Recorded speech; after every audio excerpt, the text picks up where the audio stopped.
Welcome to Raghav blogs. ఈ రోజు మనం వీడియోలో చికెన్ ఫ్రై ఎలా చేసుకోవాలో చూద్దాము. దానికోసం అయితే నేను ఒక 1/2 kg చికెన్ తీసుకున్నాను. సో దీంట్లో ఇప్పుడు నేను కొంచెం అల్లం వెల్లుల్లి పేస్ట్, అలానే దాంట్లో కొంచెం కారం కూడా వేసుకున్నాను. అలానే అందులో కాస్త మనం సాల్ట్, కొంచెం సాల్ట్, ఉప్పు అనేది కొంచెం చూస్ చేసుకోవాలి, ఎందుకంటే ఫ్రై కదా అది. మరి ఎక్కువ వేసినా కానీ తొందరగా ఉప్పు ఎక్కువ అయిపోయినట్టు అనిపిస్తుంది. సాల్ట్ అండ్ దాంట్లోనే మనం కొంచెం పసుపు, చిటికెడు పసుపు, కొంచెం చికెన్ మసాలా, కొంచెం హోమ్ మేడ్ గరం మసాలా, ఇంట్లో తయారు చేసుకున్నటువంటి కొంచెం గరం మసాలా వేసుకోవాలి. ఇవన్నీ వేసుకొని అలానే కొంచెం 1 table spoon oil, 1 table spoon oil. చూసారు కదండి, అన్ని ముక్కలకి ఇలా మనం మసాలా మొత్తం మిక్స్ అయ్యేలాగా కలుపుకోవాలి. మంచిగా ఇలా కలుపుకునే దాన్ని మినిమం 2-3 అవర్స్ మనం ఫ్రిడ్జ్లో పెట్టుకొని తర్వాత దీన్ని ఫ్రై చేసుకోవాలి. ఫ్రై చేసుకునేటప్పుడు కూడా దీంట్లో ఒక పిండి లాంటిది కూడా కలుపుకోవాలి. అది లాస్ట్లో మనం ఫ్రై చేసుకునే ముందు అయితే మిక్స్ చేసుకొని ఫ్రై చేసుకోవాలి. సో ఫ్రై చేసుకునే ముందు ఏంటి అనేది కూడా నేను మీకు చెప్తాను. ఫ్రిడ్జ్లో పెట్టుకుందాం. ఇదిగోండి, మనం మినిమం 2-3 అవర్స్ సోక్ చేసుకున్నటువంటి చికెన్ మ్యాగ్నేట్ చేసుకున్నాం కదా మనం, అన్ని మసాలాలు, ఉప్పు, కారం అన్నీ వేసి.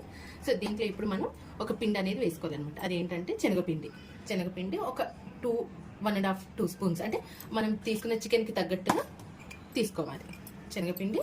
తర్వాత కార్న్ఫ్లోర్, ఈ కార్న్ఫ్లోర్ ప్లేస్లో మనం బియ్యపిండి కూడా తీసుకోవచ్చు. ఇప్పుడు ఈ పిండిలో కొంచెం లైట్గా సాల్ట్,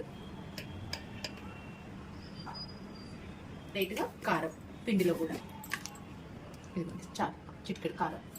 ఇప్పుడు దీన్ని వాటర్ తోటి మంచి తిక్కుగా కలుపుకోవాలి. చూడండి, ఇలా కొంచెం కొంచెంగా వాటర్ పోస్తూ మనం దీన్ని మంచి కొంచెం పేస్ట్ లాగా చేసుకోవాలి. ఉండలు లేకుండా బాగా మిక్స్ చేసుకోవాలి దీన్ని. శనగపిండి మనకు ఉండలు కట్టుద్ది కదా, అలా కాకుండా చూడండి, ఇది మాత్రం ఉంటే చాలు చిక్కదనం. మనం దీంట్లో కావాలంటే ఎగ్ వైట్ కూడా వేసుకోవచ్చు. ఎగ్ వైట్, ఎల్లో, కొంతమంది ఓన్లీ వైట్ వేసుకుంటారు, కొంతమంది ఫుల్ ఎగ్ వేసుకుంటారు. అది ఎవరి ఇష్టం వాళ్ళది. ఇప్పుడు ఇది ఉంది కదా, మంచిగా ఈ పిండి మిశ్రమం మొత్తం చికెన్కి పట్టేలాగా మంచిగా కలుపుకోవాలి. ఆయిల్ వేడి చేసుకోవాలి.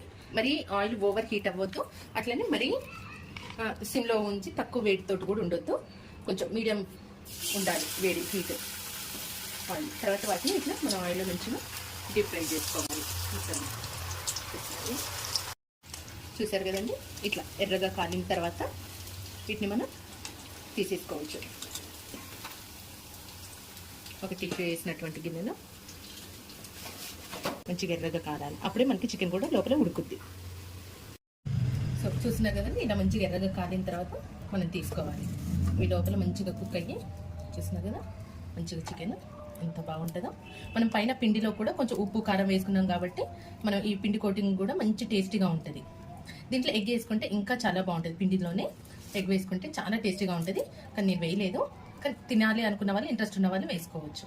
చూసినారు కదా చికెన్ ఎంత బాగా కుక్ అయిందో. సో ఇదన్నమాట ఈరోజు స్పెషల్ అయితే చికెన్ పకోడీ.